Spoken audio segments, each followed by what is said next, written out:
Pam Geller is a very famous Islamophobe, right-wing activist, blogger. She's been in the news before for sponsoring some extremely anti-Islam posters and things like that were on New York subways, I should say, not sandwiches. You can't currently sponsor any messages on Subway sandwiches that I know of. But she is very active in denouncing Islam in America. And she was hoping to do so in the UK as well. She was going to be traveling over there to attend a rally being put on by the far-right English Defense League, which is by many organizations considered to be a hate group. She wanted to go to the rally, but she's not going to be able to. UK is banning her. Not from the rally, from the country, which is kind of an interesting concept.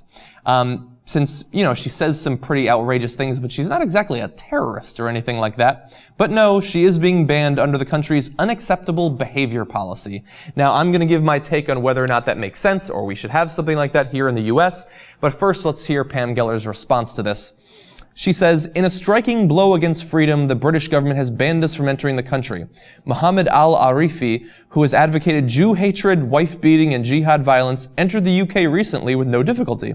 In not allowing us into the country solely because of our true and accurate statements about Islam, the British government is behaving like a de facto Islamic state.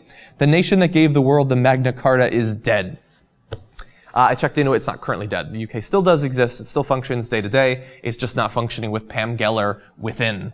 And so I don't approve of her response to this, simply because some Islamic cleric was able to get into the country, maybe because he doesn't have quite as high a profile as you, Pam Geller, since you're always sponsoring hateful messages on the side of things like, or I should say, as frequently traveled as the New York subway system. Yeah, he got in there, okay?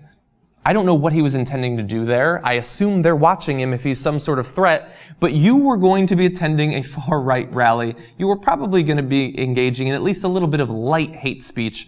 And so I suppose if that's their policy, it's their right to exercise that. Now, it's noteworthy that Pam Geller is not the only person who's been banned from entering the UK under this policy. Some other people have been banned. Radio host Michael Savage, who is one of the most offensive and possibly worst people in America. He had a program on MSNBC for about 27 minutes, and then he was thrown off because he is too crazy even for cable news. Florida pastor Terry Jones, who is famous for wanting to burn a Quran, I believe. Rapper Snoop Lion, so that's interesting. And now Islamophobic activist Pam Geller. So that's quite a little group she's gotten herself involved in there. I should say at this point, I don't know what Snoop Lion did to get banned from the UK.